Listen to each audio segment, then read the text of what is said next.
मोहन नांदकर यांना विनंती आहे, माझे जे सदस्य त्यांनी व्यासपीठावर द्यायचं आहे.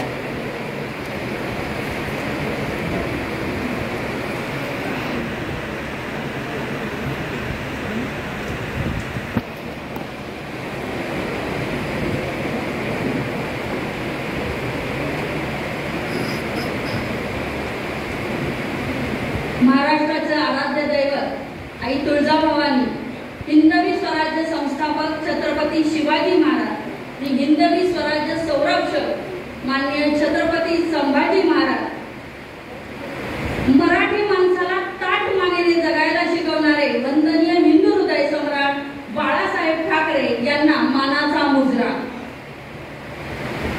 पक्षप्रमुख माजी मुख्यमंत्री आणि ज्यांनी संकट गंभीर आहे पण सरकार खंबीर आहे हे ठणकावून नाही तर जनतेची काळजी घेत सन्मानाने सांगितलं आणि जनता जगली तर सत्ता आहे, आधी मला माझ्या जनतेची पर्वा करू द्या असं ज्यांनी सांगितलं ते महाराष्ट्राचे मुख्यमंत्री पक्षप्रमुख माननीय उद्धव बाळासाहेब ठाकरे.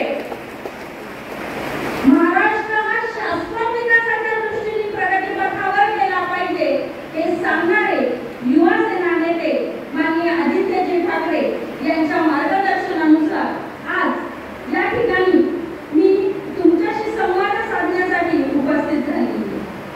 सन्माननीय व्यासपीठावर उपस्थित अनेक जण पैशाच्या लालसेने बाप माणूस आजारी असताना त्याच्या पाठीमध्ये खंजीर खुपसून पलायन करून निघून गेले, पण ज्यांना कळलं की बाप माणसाच्या साथीला उभं राहून संकटाची झुंज द्यायची आहे ते निष्ठावंत या राजापूर विधानसभेचे आमदार माननीय राजेंद्र साळवी साहेब. निष्ठा काय असते ते या ठिकाणाहून शिकलं पाहिजे, कारण असंच आज आपण ज्यांचा प्रचार करण्यासाठी प्रचारासाठी आलेले आहेत ते खासदार माननीय विनायक राऊत साहेब यांच्याकडून आपण निष्ठा शिकली पाहिजे.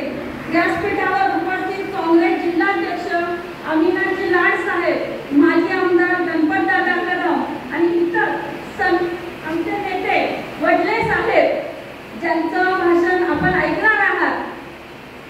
एक लक्षामध्ये घ्या, या सन्माननीय व्यासपीठाबरोबरच तुम्ही सर्व सन्माननीय ज्यांना कळलं ही खरी शिवसेना आहे आणि तुम्ही सगळे निष्ठावंत, तुम्हा सर्वांना माझा मानाचा जय महाराष्ट्र. एका शेतकऱ्याच्या कुटुंबामध्ये मांजरीने पिल्लाला जन्म दिला. शेतकऱ्याच्या कुटुंबामध्ये आपण सगळे शेतीशी निगडीत आहोत आणि मांजरीने पिल्लाला जन्म दिला. पिल्लाला जन्म दिला दिला ती पिल्लं ओरडायला लागली, अच्छे दिन अच्छे दिन. शेतकरी खुश झाला, मी आत्ता जातो आणि ही गोष्ट भाजपच्या नेत्याला जाऊन सांगतो की माझी मांजरीची पिल्लं ओरडायला लागली, अच्छे दिन. आता मला नक्कीच शाबासकी मिळणार. धावतच तो भाजप नेत्याकडे गेला आणि म्हटला, साहेब माझ्या मांजरीने पिल्लांना जन्म दिला. आणि पिल्ला म्हणायला लागली, अच्छे दिन. भाजप कार्यकर्ता खुश झाला, चल मी पत्रकारांना बोलवतो आणि बघूया तुझी मांजरीची पिल्लं ओरडतात. तो पोहोचला शेतकऱ्याच्या घरी, म्हटला साहेब इथं मांजरीची पिल्लं आहे. तो आतमध्ये शिरला भाजप नेता, तर ती मांजरीची पिल्लं ओरडत होती, अच्छे दिन चले गए. तो म्हटला, अरे किती खोटं बोलतो तू, मला तो म्हटला अच्छे दिन आहे असं ते म्हणत होते. म्हटला साहेब मला माफ करा, ते जेव्हा अच्छे दिन आले म्हणत होते तेव्हा त्यांनी डोळे उघडले नव्हते, आता त्यांनी डोळे उघडले आहेत. हा फरक आहे. मला वाटतं 10 वर्षामध्ये आपले डोळे नक्कीच उघडलेले असतील, बरोबर आहे का? अच्छे दिन आले. माझ्या इथं सगळ्या माता भगिनी बसलेल्या आहेत, दिसतात ते अच्छे दिन आपल्याला कुठेच अच्छे दिन नाही, हा फक्त जुमला आहे. आणि म्हणून आता आपण डोळे उघडे ठेवायचे आहेत.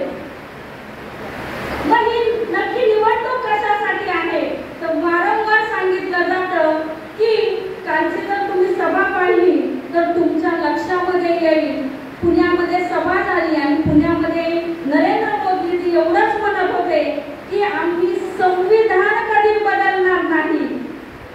एक लक्षात घ्या, संविधान ज्यांनी लिहिलं ते महामानव डॉक्टर बाबासाहेब आंबेडकर यांचं संविधान जे आहे ते आम्ही बदलणार नाही असं म्हणतात.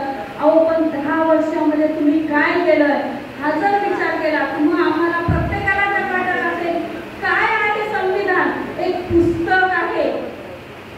आम्ही इथं एवढे सगळे ताई पुण्यातून आल्यात आणि आता आम्हाला भाषण देणार आहे, पण समजून घ्या संविधान या इलेक्शन नंतर बदललं जाणार नाही. ते बदललं करण्याची तयारी हळूहळू झाली आहे. संविधानात काय सांगितलं आहे? सार्वभौम, समाजवादी, धर्मनिरपेक्ष आणि लोकशाही प्रजासत्ताक. कुठे आहे धर्मनिरपेक्षता? धर्मनिरपेक्षता म्हणजे काय?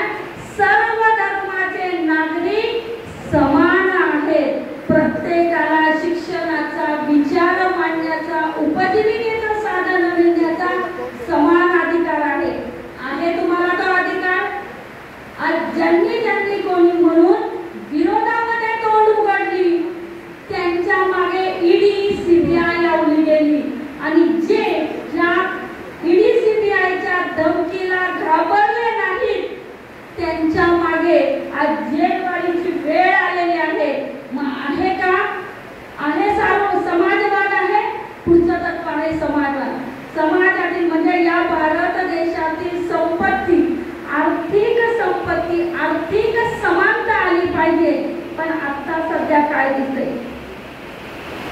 मोदीजींच्या काळामध्ये फक्त 2च मित्र सुखी झाले पाहिजेत. हम दो हमारे दो, आम्ही दोघं, दिल्लीतील जोडगोळी आणि अदानी आणि अंबानी हे श्रीमंत झाले पाहिजेत.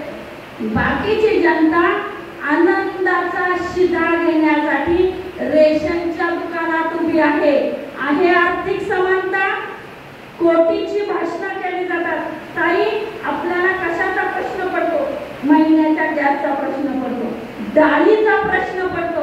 या ताईकडे सुद्धा कोटी रुपये असतील, तुमच्याकडे कोटी रुपये असतील तर ती आर्थिक समानता आहे. 15 लाख कोणाच्या